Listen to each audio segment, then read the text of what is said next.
dilihat sama om ketahuan itu si Lala nyanyi katanya bisaan gitu. Jadi orang rumah tuh gak ada sama sekali, tidak ada bakat ataupun bermusik, penyanyi musisi tuh nggak ada. Teteh di Jakarta tuh nyanyinya berapa lagu rekamannya?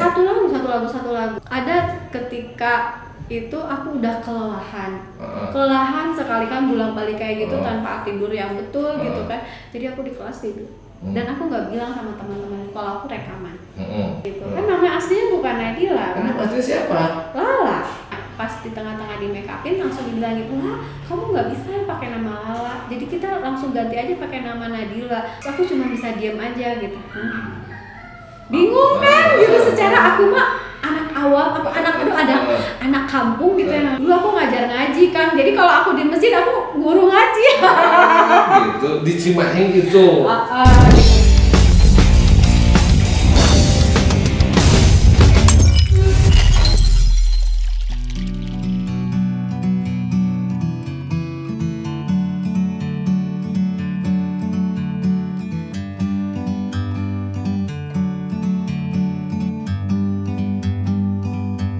Like a bird on a tree,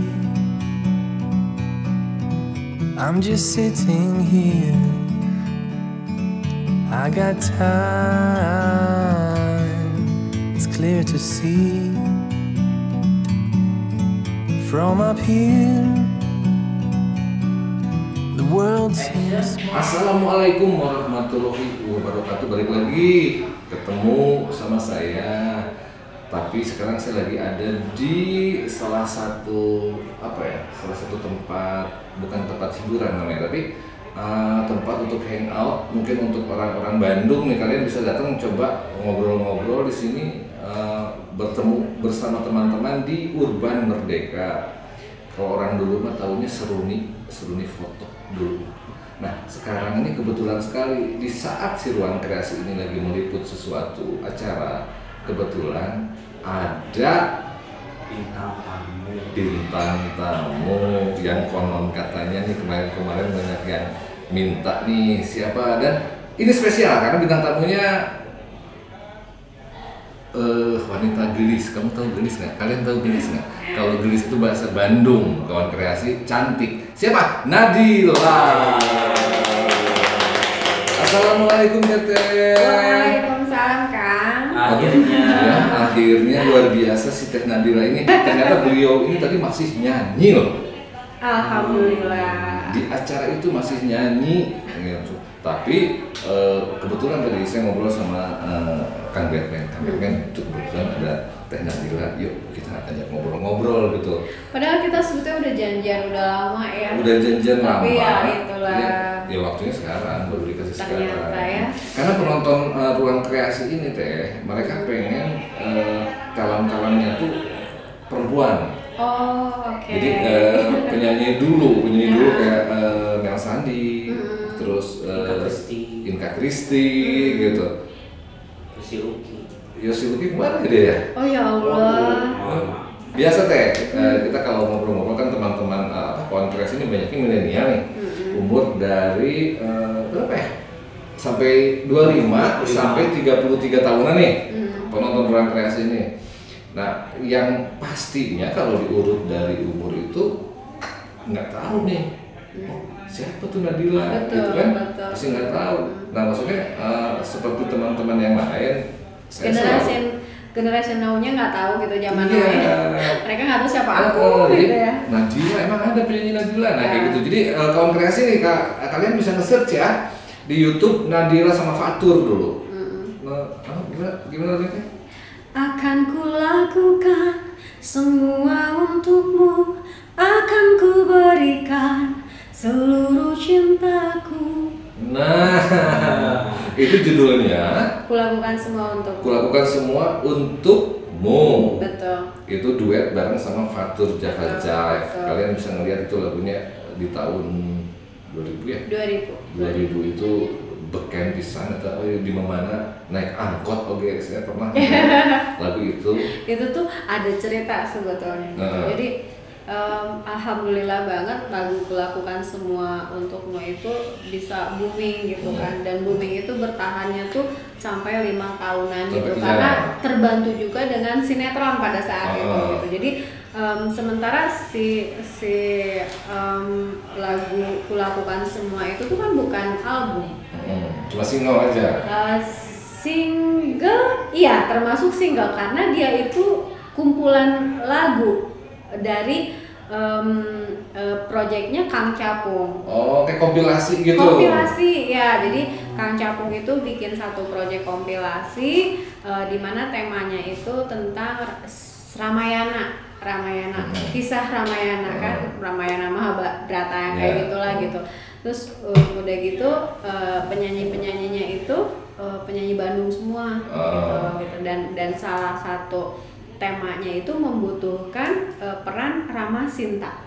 Gitu. Jadi berarti duet-duet semua. Rama Sinta, jadi butuh satu duet yang mewakili si konsep Ramayana ini. Gitu. Akhirnya nih Ramanya udah ada nih Kang Fatur, nah Sintanya tuh bingung kan siapa gitu kan, terus pilih artis Bandung, akhirnya aku gitu karena kita kebetulan satu recording company juga gitu kan. Terus mungkin pada saat yang sama di 97 itu Kang Fatur keluarin album solo, aku juga keluarin album solo di 97. Jadi pertama kali aku masuk industri musik itu 97. Iya, tapi sebentar teh, sebentar. Nah ini biasa saya kawan kreasi ini banyak netizen yang suka ngepoin. Jadi saya mewakili kalian nih. Jadi cerita bisa terjun ke dunia entertain gitu. Maksudnya dari tahun berapa sih Teteh ini tuh bernyanyi itu? Sebetulnya masuk ke industri musik itu 97 dengan lagu Salahkan Aku. Sebelumnya nggak main panggung-panggung? Sebelumnya itu aku pertama kali bisa nyanyi itu SD kelas 6 dan itu pun tidak sengaja. Jadi dulu itu jadi ketua kelas kan gitu, ketua kelas, terus suka dari SD tuh suka jadi perwakilan untuk paduan suara. Kalau orang Sunda mah rampak sengkar, sekar. Nah, aku mah dirijennya karena aku mah ketua kelas kan, jadi aku mah dirihennya gitu kan. Tiba-tiba si Anggana Sekar, si soloisnya ini sakit. Gitu, terus akhirnya harus ada yang ngeganti gitu kan, harus ada yang ngeganti siapa, akhirnya dipilih lah ya, dites semuanya satu-satu, akhirnya aku dites sama guru aku. Akhirnya entahlah menurut guru aku bisa mewakili Anggana Sekar itu, jadi akhirnya dengan terpaksa menggantikan posisi yang solois itu si Anggana Sekar itu. Dan ketika pertandingan itu SD antar SD kan, kebetulan om guru dilihat sama om, ketahuan itu si Lala nyanyi, katanya bisaan gitu. Jadi orang rumah tuh sama sekali nggak ada yang terjun di dunia entertain, nggak ada. Tapi ada turunannya nggak? Nggak ada sama sekali, tidak ada bakat ataupun gen bermusik, penyanyi musisi itu nggak ada sama sekali. Jadi aku nggak tahu tiba-tiba ya itu bisa nyanyi aja. Berkah. Tapi memang mungkin ada base di saat aku tuh tipikal yang ketika temanku ranking 1 aku harus bisa ranking 1.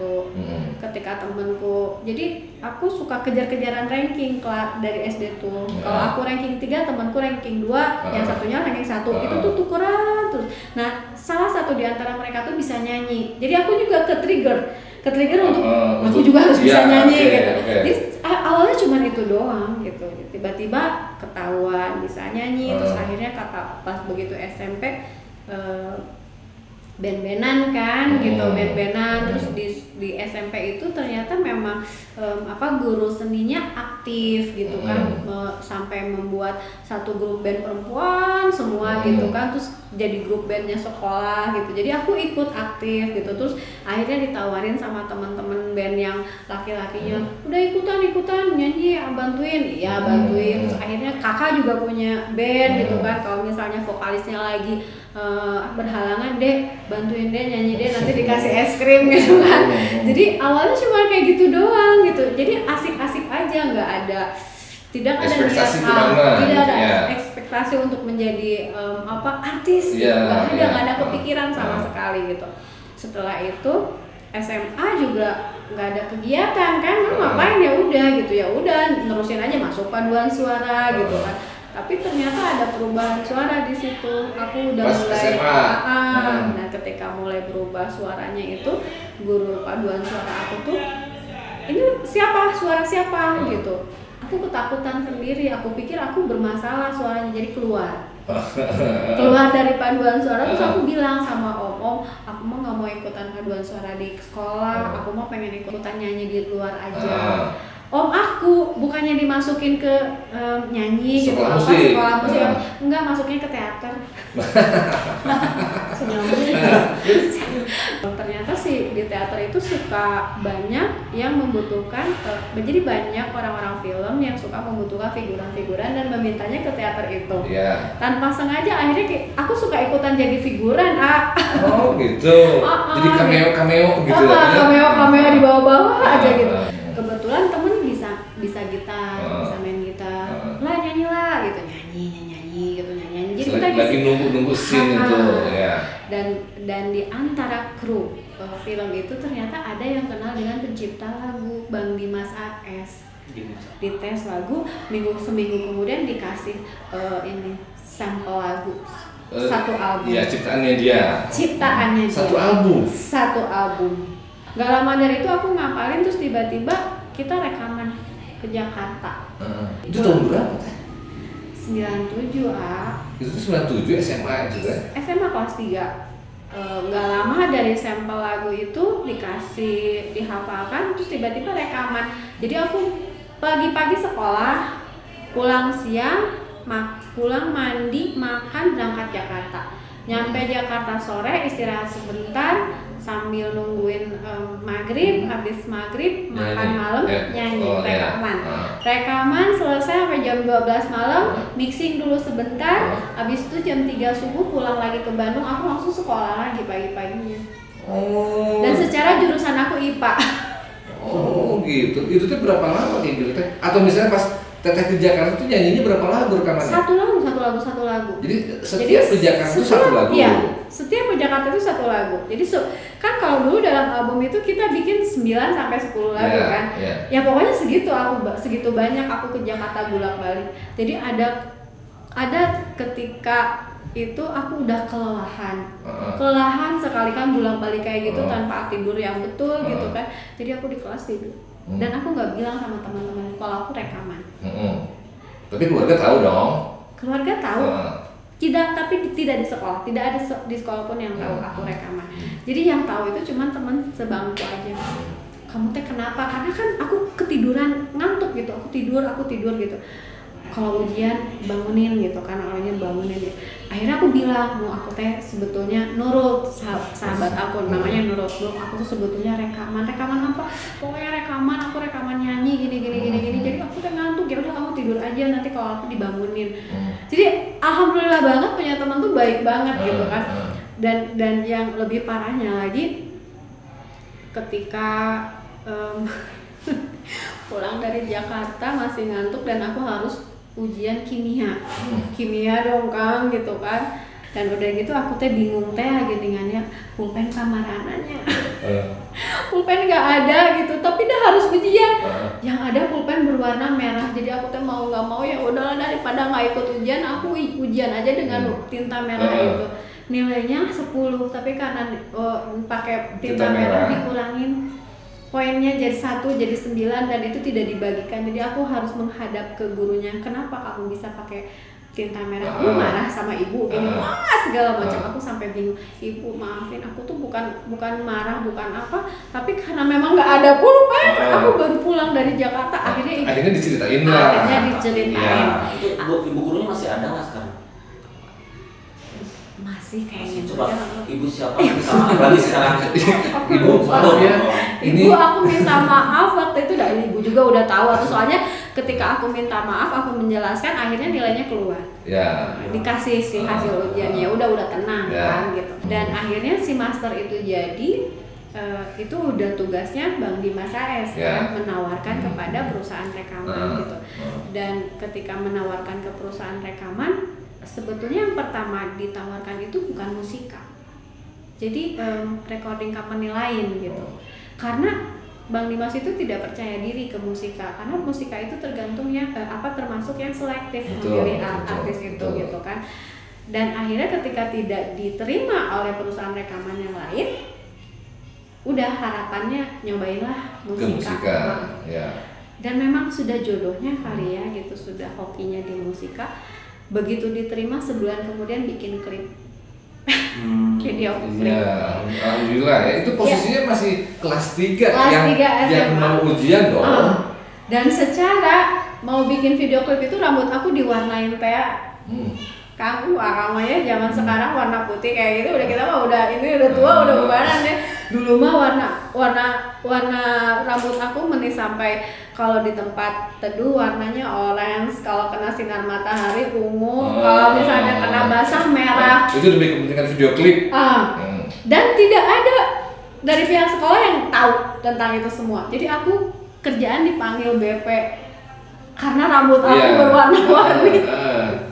Sampai akhirnya guru BP manggil orang tua. Tapi kakak tidak mencoba untuk bercerita. Enggak, malu. Aku Kenapa kok malu? Kan itu malu. Itu berkah kan? Karena aku takut kalau aku cerita ternyata nggak jadi, malu. Jadi ketika orang tua dipanggil, akhirnya mereka rekaman gitu. Akhirnya diperbolehkan lah gitu. Dan yang ya kepala sekolahnya akhirnya maksudnya ya udah dikasih keringanan gitu boleh. Sampai akhirnya tiba-tiba pas mau ujian itu kan biasa zaman aku mah ya masih ngumpulin fotokopian bahan. Aku kan SMA 1 Cimahi. Tahu Mira Asmara? Nah, si fotokopiannya itu tuh ya punyanya Teh Mira, punya orang tuanya Teh Mira. Jadi ada TV di situ. Jadi kalau kita fotokopi bisa lihat TV kan gitu. Dan ternyata acara TV waktu itu pertama kali RCTI. Jam 9 pagi dahsyat atau apa entah lo lupa. Nongol lah Nadila gitu. Teman-teman aku pada video klip. Teman-teman aku pada fotokopi semuanya. Itu si Lala bukan? Itu si Lala. Tapi katanya ada di situ. Aku nggak ada. Tapi kenapa namanya Nadila katanya gitu? Kan nama aslinya bukan Nadila. Nama aslinya siapa? Lala. Laila Rahmawati. Kan dulu ada ini ya nama artis. Iya, nama panggung. Nama panggung. Oh, Laila. Laila Rahmawati. Laila Rahmawati. Nama asli aku Laila Rahmawati. Nah, ketika produser Ibu Acin memutuskan untuk mengkontrak, dia bilang harus punya nama panggung. Gitu. Tadinya mau Lala gitu, sesuai Lala, tapi ternyata memang aku sebelum ketika proses master aku ditawar-tawarkan ke perusahaan rekaman, aku sempat bikin zaman house musik. Bantuin Bang Dimas ngisi di album house musiknya Bang Dimas gitu. Di situ udah ada tertera nama Lala, jadi nggak boleh pakai nama Lala lagi. Jadi carilah nama lain. Akhirnya yang penting adalah jadi itu juga ada cerita kan. Bikin klip nih, aku taunya itu akan jadi namanya Lala. Tapi begitu ke studio syuting itu segede-gede apa gitu nama Nadila, aku tuh bingung siapa Nadila ya gitu siapa. Jadi nggak ada konfirmasi sebelumnya sama aku gitu. Terus akhirnya pas di tengah-tengah di make upin langsung dibilangin, wah kamu nggak bisa ya pakai nama Lala, jadi kita langsung ganti aja pakai nama Nadila karena nama Lala udah bla bla bla bla bla. Terus aku cuma bisa diam aja gitu. Bingung kan gitu, secara aku mah anak awam anak kampung gitu yang kok segampang itu mengerti nama gitu ya. Kumaha si mama ya gitu, gimana orang tua, tapi kan karena ini boleh gitu. Tapi ya udahlah, karena nanggung udah dibikin sketch yang besar banget dengan nama Nadila dan hari itu harus syuting. Akhirnya aku ya accept aja, ya udah mau apa lagi. Yang penting masih ada sisa la-nya. Iya, tapi itu keinginannya si Bu Acin berarti. Iya, dari recording company lah gitu. Panggil lah aku, Lala cepetan ini kamu bahan fotokopian. Begitu datang ke situ, malu kan, kabur ke kelas. Jadi awalnya ya seperti itulah ramai di sekolah itu bahwa si Lala rekaman si Lala tuh jadi artis gitu apa gitu. Secara aku memang tipikal yang kalau di sekolah aku anak sekolahan. Dulu aku ngajar ngaji kan, jadi kalau aku di masjid aku guru ngaji. Gitu, di Cimahi gitu. Gitu, maksudnya kan di rumah dekat rumah ada masjid gitu kan, aku suka bantuin anak-anak kecil gitu kan. Jadi memang dibiasakan oleh keluarga gitu, harus bisa menyesuaikan diri, menempatkan diri sebagai posisi kamu gitu. Jadi kalau misalnya di rumah sok artis sok apa, wah nggak dianggap rumah gitu. Jadi kalau di rumah ya kamu di rumah, anggota keluarga rumah sebagai apa kamu? Sebagai cucu, sebagai anak, sebagai anggota keluarga gitu yang harus ya sama-sama punya tugas, sama-sama punya tanggung jawab sebagai anggota keluarga dan tidak boleh membawa privasi keluarga ke area artis. Itu sudah perjanjian ya. Gitu. Jadi tapi teteh anak tuh enggak punya adik? Enggak, aku 2 bersaudara. Kakakku laki-laki 1. Oke. Jadi dari awal tuh sudah dicamkan bahwa aku harus bisa menempatkan diri di mana aku berada. Kalau aku di sekolah kamu sebagai pelajar, kalau aku di rumah sebagai anggota keluarga di rumah, kalau aku nyanyi ya kamu artis gitu. Dan ketika kamu artis kamu nggak boleh bawa keluarga ke area kamu. Jadi dari awal pun aku memang sudah belajar untuk menjaga privasi keluarga gitu. Nah, gitu. Satu lagi kawan kreasi tuh, jadi apa sih namanya tuh, inspirasi lah ya. Inspirasi maksudnya jangan sampai membawa pekerjaan ke rumah. Anggap aja itu pekerjaan ke rumah. Dan mungkin sebaliknya nih, jangan bawa masalah rumah ini ke pekerjaan gitu. Karena ya mungkin didikan dari orang tua ya udah seperti itu ya. Aku terdidik seperti itu. Kebetulan kakek almarhum itu militer kan, jadi aku memang dididik militer gitu. Jadi even kita punya asisten rumah tangga gitu ya, anak perempuan di keluarga aku itu semua harus bisa mengerjakan pekerjaan perempuan. Dari mulai SD itu tugasnya ada kan gitu. Misalnya di teras aku ngurus bunga gitu kan semuanya, terus ngepel, nyapu halaman zaman lama ya mesti muter gitu, mesti ya Allah gitu. Tapi itu tuh memang tugas yang harus aku kerjakan meskipun ada asisten rumah tangga gitu. Terus naik SMP, naik levelnya ke dalam rumah, tata geraha, menata rumah, menata meja, lemari, semua ngebersihin itu gitu. Soalnya nanti nanti kan Neng itu punya suami, kan gitu lah ya. Ya, itu ternyata kakek itu benar-benar mendidik anak perempuannya itu harus bisa melakukan pekerjaan ibu rumah tangga, karena mau setinggi apapun berkarir tetap kalau namanya kodratnya katanya akan kembali kepada kodratnya. Nah, jadi ini juga ini menurut orang lama, saya bilang orang lama ya, karena ternyata kan di dunia industri itu udah lama lah dianggapnya dibanding sama yang teman-teman yang sekarang ini. Jadi ada beberapa soalnya kayak gini teh. Saya pernah menemukan ada beberapa contoh yang perempuan nih.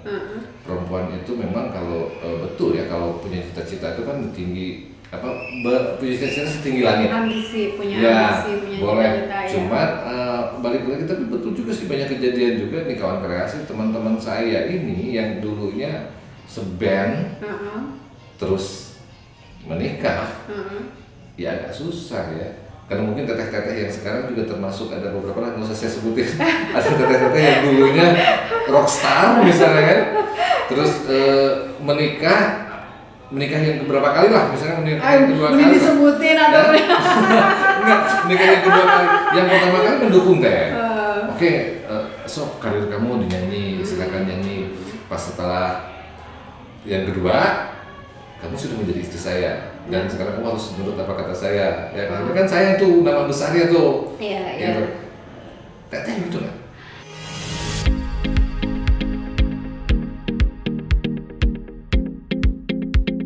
Bayangkan, kamu bisa berternak di dalam handphone. Tidak perlu lahan, tidak perlu bau, tidak perlu kotor, dan yang pasti tidak perlu repot urus ini dan itu. Emang bisa?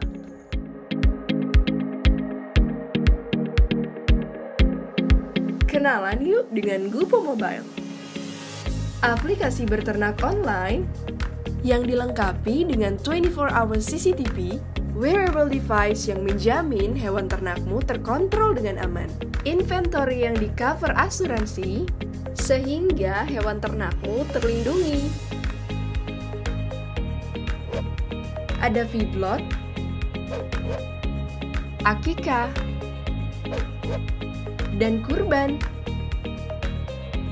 Gupo, mudah dan aman. Semua bisa ternak. Go and get it on Google Play Store.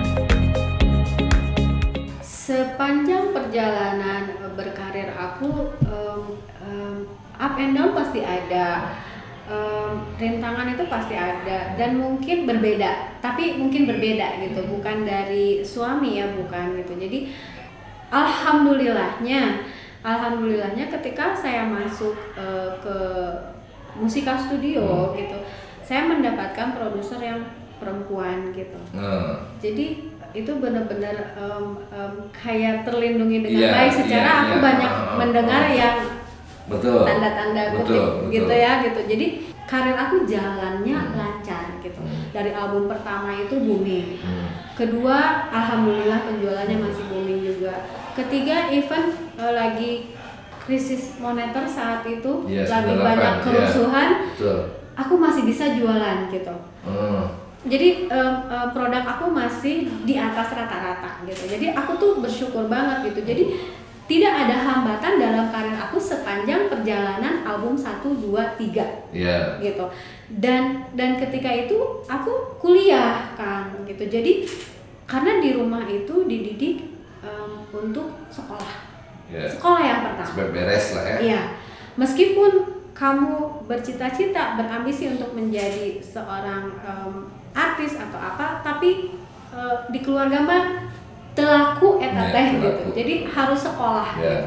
Harus sekolah. Dan itu tuh terdidik ketika aku SMP gitu. Jadi di SMP itu kakek almarhum itu, kamu boleh nyanyi tapi ranking kamu nggak boleh turun. Jadi semuanya baik-baik saja selama aku sekolah dengan baik gitu. Dan selama itu juga kan aku tidak D3 S1 iya. Berarti itu sambil insinyur aku teh. Engineer aku teh. Tapi enggak, sekarang mah nggak ada insinyur. Sekarang ya insinyur rumah tangga dong. Nah maksudnya itunya bukan insinyur lagi kan sekarang mah cuman detailnya iya gitu. Tapi nggak apa-apa lah, aku kan happy. Iya gitu. Jadi ini ceritanya rame nih kalau kreasi. Saya suka kalau dapat tamu yang seperti ini ya. Di podcast jalan-jalan. Aku kemana-mana aja ceritanya. Jadi nggak terlalu banyak pertanyaannya. Pertanyaannya cuma cukup satu. Nah sekarang pertanyaan ini gini. Di sini ada tertulis. Ini netizen ini ada aja nih teh. Sebelum duet sama Fatur katanya sempat solo. Oke, yang udah ceritain. Dari sekian lagu Teh Lala ini suka sama Ruth Sahanaya. Oh iya. Jadi memang pas SMP itu selain band-bandan aku juga ikutan festival. Membawakan lagu Ruth Sahanaya. Jadi aku menang pertama kali, kan susah ya masuk festival. Jadi mungkin aku bukan karakter artis yang di festival, bukan gitu. Karena aku tidak sekolah musik, tidak sekolah vokal gitu. Jadi aku semua itu otodidak. Bisa aja kayak gitu nyanyi teh gitu. Jadi kalau ditanya suara 1, suara 2, suara 3 nggak ngerti. Coba dilah harmonisasi kumahanya gitu. Terus atau ada bahasa musik gitu yang misalnya tune-nya staccato. Aku mah nggak ngerti. Pada saat itu aku nggak ngerti, sumpah nggak ngerti. Jadi ternyata aku bukan tipikal yang festival gitu.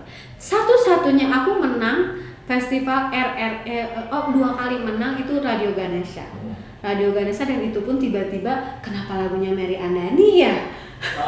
Mary Andani yang mana? Bukan pop. Tapi kenapa menangnya yang itu ya? Nggak mau, aku tidak mau mengakui gitu kan. Aku nggak mau di genre itu. Saya penyanyi pop gitu ya. Nggak mau gitu. Akhirnya ke RRI kan ikutan itu kan se-Jawa Barat gitu, dan akhirnya dengan lagu Hilang Permata mataku. Ya aku menang dong, juara favorit. Itu yang keliru kan? Bukan. Enggak, aku ikutan festival itu pakai lagu yang hilang permatakunya Ruth Sahanaya. Tapi aku tuh memang bukan Yuni Shara, pakai Yuni Shara. Tapi tipikal Yuni Shara, Ruth Sahanaya aku jadi suka. Gitu suka. Jadi aku jadi kadang menghafal, maksudnya untuk melatih vokal aku tuh ya aku menyanyikan lagu-lagunya mereka gitu, dan kebanyakannya kalau nggak Yuni Shara, Ruth Sahanaya gitu kan. Tapi lagunya ini siapa rocker kita tuh Tekniki, aku itu nyanyi suka. Mengapa kau pergi? tapi nggak mau di genre itu juga sama? Enggak, di zaman aku mah kan rocker semuanya. Betul, Lady Rockers. Jadi dan lagu gitu kan? dan lagu yang trending saat itu juga rocker kan, rocker semua gitu. Jadi aku mah bener-bener yang masih terinfluence dengan rocker, slow rocknya gitu. Jadi vokal pop aku justru nggak kelihatan. Tapi ketika masuk musika nggak boleh.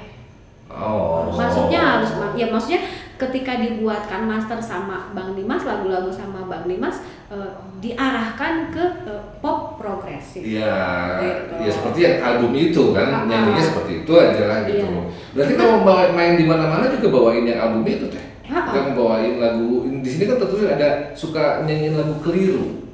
Itu tuh single. Jadi ketika aku sudah album 1, 2, 3, di album keempat itu aku mentok. Mentok itu jadi stuck gitu ya, ketika beres krisis moneter gitu, terus kayaknya lagu keempat itu membingungkan, apa yang di album 4 itu apa yang mau di ini kan tuh blank, pokoknya tiba-tiba blank. Dan ketika blank itu ditawari project sama Kang Cakung ya, duet yang yang kulakukan semua untukmu. Akhirnya sebelum album keempat aku maju dulu dengan album yang kompilasi itu, duet sama Kang Fatur.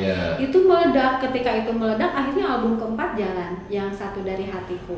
Itu pun akhirnya dibantu sama Kang Cakung yang bikin. Nah itu pertanyaannya itu sebetulnya ada pertanyaannya teh, bagaimana bertemunya kan Java Jive betul udah di musika ya? Aku tuh ya pada saat itu udah fans beratnya Java Jive. Terus diajakin ke gitarisnya gitu. Java Jive teh idola aku. SMP teh ya sampai nangis-nangis pengen nonton, kabur di rumah, ngomongnya mah belajar tapi padahal aku teh nonton Java Jive. Kayak kakak-kakak tuh. Ya Allah. Melanggar aturan keluarga demi Java Jive. Demi Java Jive betul. Nah, sekarang coba ceritakan teh bagaimana bertemunya dengan otomatis bertemu dulu dong dengan si akang-akang itu. Karena satu recording company pernah ketemu sama Kang Fatur satu itu, dan keduanya ketika Kang Fatur mengeluarkan album solo Selalu Hidup Selamanya, aku mengeluarkan lagu Salahkan Aku. Kalau dulu mah ada segmen ya, ada low, med, ada high. Low med ini ya, maksudnya ininya apa? Ininya target marketnya. Target marketnya kalau zaman kita itu ada menengah ke bawah, ada menengah ke atas. Aku tuh termasuk yang menengah ke bawah. Kang Fatur itu termasuk yang menengah ke atas. Nah, gitu.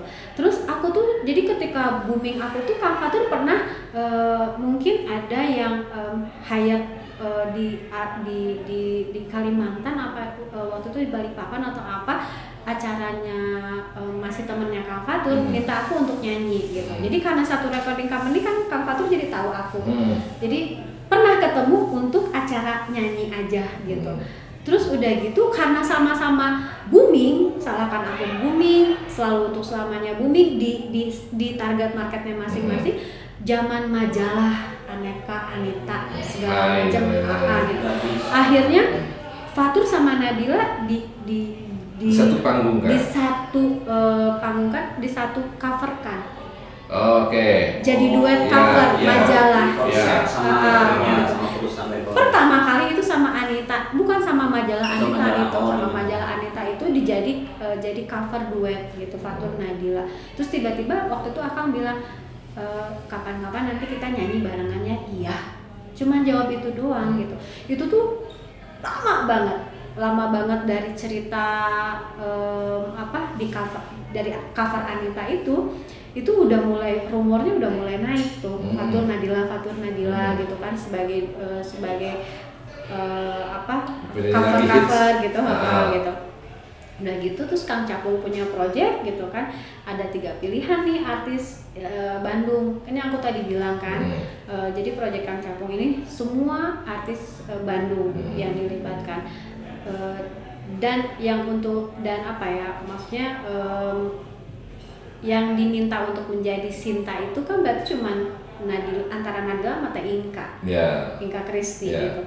Tapi kan mungkin karena Kang Fatur barengan sama aku keluarin album solonya gitu, akhirnya Kang Noy, udahlah Nadila aja cobain. Kang Noy minta aku datang ke studionya Kang Capung, dia apalin, sekali itu rekaman, sekali itu udah jadi selesai. Itu tuh udah Nadila berarti ya? Udah Nadila. Orang manggilnya udah Nadila nih? Udah Nadila, iya.